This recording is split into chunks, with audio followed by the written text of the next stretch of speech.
Hey guys, welcome to the Liberal Hive Mind. Boy, do we have some leftist panic today. You know, leftists are always behind the curve, especially when it comes to political trends. They seem to catch on to things quite late almost every time. They tend to take things for granted as if they're going to stay static, but what happens when you neglect something or someone or a group? Eventually, they're going to turn on you. And the lefties are just now realizing that that is exactly what is happening. Let's start off the video with the classic flashback. Remember when Joe Biden said this? You have a problem figuring out whether you're for me or Trump, and you ain't black. Joe Biden professed to the world essentially that black people have to vote for Democrats, otherwise they lose their identity. An absolutely horrible statement, but obviously we know what the implication was. The implication was that black voters in general are monolithic, black political ideology is monolithic, and that it didn't really matter. Black people are going to vote for him anyways. Why even do the job, or why even care about job performance, particularly its impact on minority communities, when they're probably going to vote for you anyways? Democrats obviously take black voters and minority voters in general for granted, believing all they want is a free handout and political pandering rather than actual economic opportunity and freedom like everybody else. And well, after decades of frankly abusing their relationship with minority groups, Democrats are now learning a very, very hard lesson that nothing lasts forever, as it seems minority voters are jumping off the bandwagon like never seen before, and CNN is freaking panicking. Let me show you guys exactly what I mean by that. We got some stuff to get into, so let's roll the tape. All right, folks, so it's this new New York Times election poll that's really ruffling up some Democrat feathers, that's really causing some serious panic. We covered the results not too long ago. Essentially, Donald Trump's in the lead across the board. Here's a basic look at the data. Trump leading in 5 of 6 swing states. And this is from a New York Times/Siena College poll of 3,662 registered voters from late October to early November. Republicans, namely Trump, are making gains across the board. The data on surface level, quite shocking to Democrats. All of a sudden, we're seeing many of them click the panic button all over mainstream media interviews and panels. But when you delve into the data, it gets even worse, significantly worse. And this is what I mean by that. Take a look at CNN's reaction to one of the most important findings from this poll. The New York Times, in the write about it, says, in a remarkable sign of a gradual racial realignment between the two parties, the more diverse the swing state, the farther Mr. Biden was behind.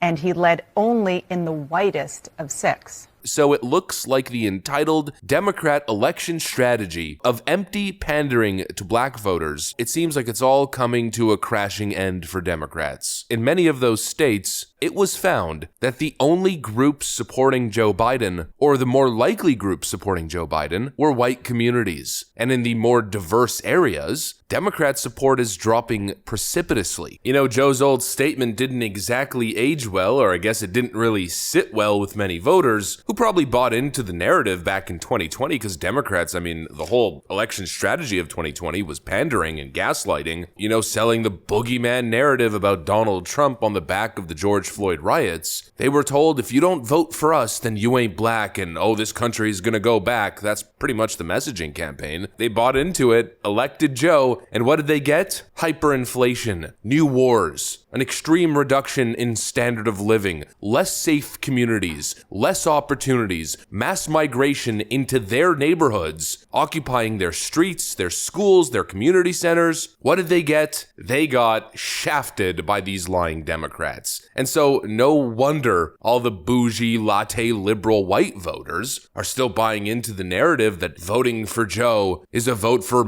democracy and saving the poor peoples and minority people. You know, it's pretty easy to think that when you don't live in a minority community and you think everything's going peachy under Sleepy Joe. It's very easy when you're an out-of-touch, bougie, latte liberal. But when you actually live in minority communities, when you see the struggle, and in this case, the increased struggle, well, the writing's on the wall now, isn't it? It's pretty obvious. Voting for Joe was a colossal mistake, and many people are obviously starting to realize that. You know, yesterday we covered the clip with Mrs. Crockett, Democrat Representative Crockett, where she said this. But we've been trying to push back. We've got some very popular African-American artists that are out here saying things like, oh, I got checks when Trump was in office. I want those checks again, not understanding that that really came from Congress.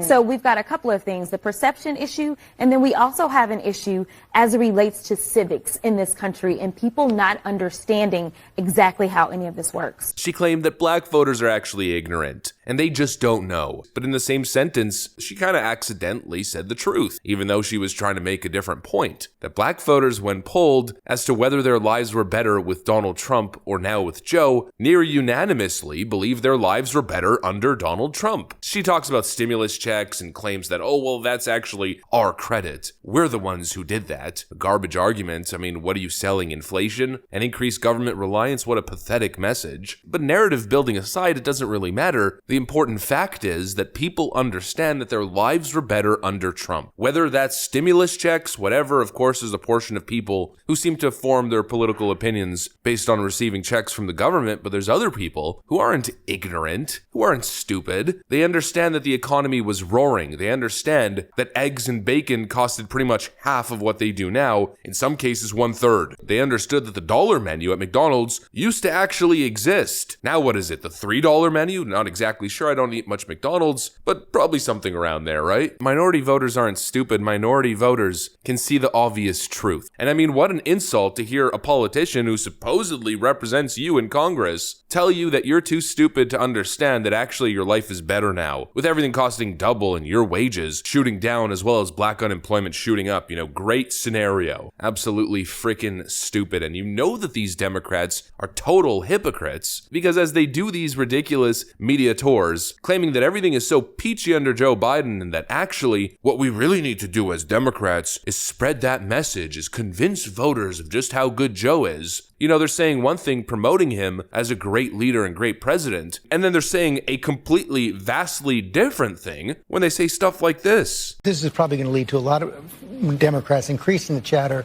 that Joe Biden should step aside and make room for another Democrat.